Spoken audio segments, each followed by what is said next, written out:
ভারতীয় আধিপত্যের দিন হচ্ছে শেষ। এবার উপমহাদেশ কাঁপাবে পাকিস্তান ও বাংলাদেশ।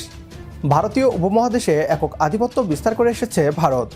ভারতকে চ্যালেঞ্জ করার মতো কোনো শক্তি উপমহাদেশে ছিল না।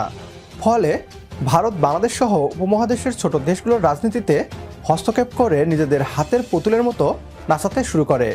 জুলাই গণ অভ্যুত্থান কেবল বাংলাদেশের অভ্যন্তরে ভারতীয় রাজত্বের সমাপ্তি ঘটায়নি, সেই সাথে উপমহাদেশেরও ভাগ্য পরিবর্তন করেছে। ভারতকে সামরিক শক্তিতে টক্কর দিতে এবার নতুন শক্তির জন্ম নিয়েছে। বাংলাদেশ পাকিস্তান নতুন সামরিক জোট উপমহাদেশে নতুন খেলার জন্ম দিয়েছে। ভারতসহ বিভিন্ন আন্তর্জাতিক গণমাধ্যমের খবর, খুব দ্রুতই বাংলাদেশ ও পাকিস্তান ন্যাটোর স্টাইলে সামরিক জোট গঠন করতে চলেছে।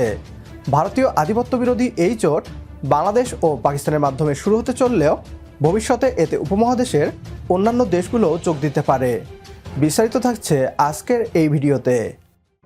আগামী নির্বাচনের আগেই ভারতের দিকে নজর রেখে সৌদি আরবের ন্যায় ন্যাটো স্টাইলে পাকিস্তান বাংলাদেশ একটি প্রতিরক্ষা চুক্তি স্বাক্ষর করতে পারে, এমন গুঞ্জন তীব্র হয়েছে বলে দাবি করছে ইন্ডিয়া টুডে। ভারতীয় গণমাধ্যমটির প্রতিবেদনে বলা হয়, সাম্প্রতিক মাসগুলোতে আইএসআই প্রধানসহ পাকিস্তানের শীর্ষ সামরিক কর্মকর্তারা ঘন ঘন বাংলাদেশ সফর করছেন। ডক্টর মোহাম্মদ ইউনূসের অনুকূল সরকারের অধীনে নির্বাচনের আগেই পাকিস্তান এই প্রতিরক্ষা চুক্তিটি স্বাক্ষর করতে আগ্রহী। এর আগে ঠিক একই রকম একটা সামরিক চুক্তি সৌদি আরবের সাথে স্বাক্ষর করেছে পাকিস্তান। সাম্প্রতিক সময়ে সামরিক শক্তি বৃদ্ধি করতে চীন, পাকিস্তান, তুরস্ক সহ পৃথিবীর বিভিন্ন দেশ থেকে আধুনিক হাতিয়ার সংগ্রহ করে চলেছে বাংলাদেশের সামরিক বাহিনী। এইসব কিছু ভারতের কাছে আতঙ্কে পরিণত হয়েছে। বিগত কয়েক মাসে পাকিস্তানের বেশ কয়েকজন উচ্চপদস্থ প্রতিরক্ষা কর্মকর্তা একের পর এক ঢাকা সফর করেছেন। পাকিস্তানের জয়েন্ট চিফ অফ স্টাফের চেয়ারম্যান এবং নৌবাহিনী প্রধান থেকে শুরু করে আইএসআই প্রধান লেফটেন্যান্ট জেনারেল আসিফ মালিক সবাই এখন ঢাকার দিকে ঝুঁকছেন। ভারতের সাথে ক্রমবর্ধমান উত্তেজনার মাঝে পাকিস্তান ও বাংলাদেশ এখন একটি প্রতিরক্ষা চুক্তির কথা ভাবছে, যা অনেকটা সৌদি আরবের সঙ্গে পাকিস্তানের করা চুক্তির মতো হতে পারে। পাকিস্তান পারমাণবিক শক্তিধর দেশ হওয়ার কারণে ভারতের পক্ষ থেকে পারমাণবিক হুমকি মোকাবেলায় এই সামরিক চুক্তি গুরুত্বপূর্ণ ভূমিকা পালন করবে।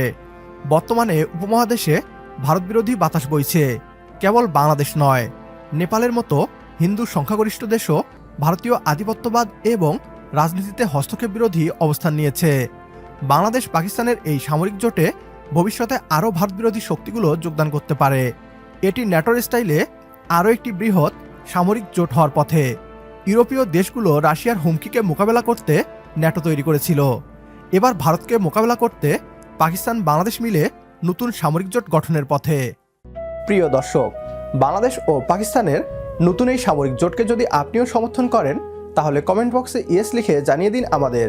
সেই সাথে ভিডিও শেয়ার করে দেখার সুযোগ করে দিন আপনার বন্ধুদের। আপনার একটি শেয়ারে হয়তো অনেকেই জানবে বাংলাদেশের ইতিবাচক খবরগুলো। তো দেখা হচ্ছে পরের ভিডিওতে। সে পর্যন্ত সবাই ভালো থাকবেন, সুস্থ থাকবেন আর বিডিটিউব নিউজের সাথেই থাকবেন। আল্লাহ হাফেজ।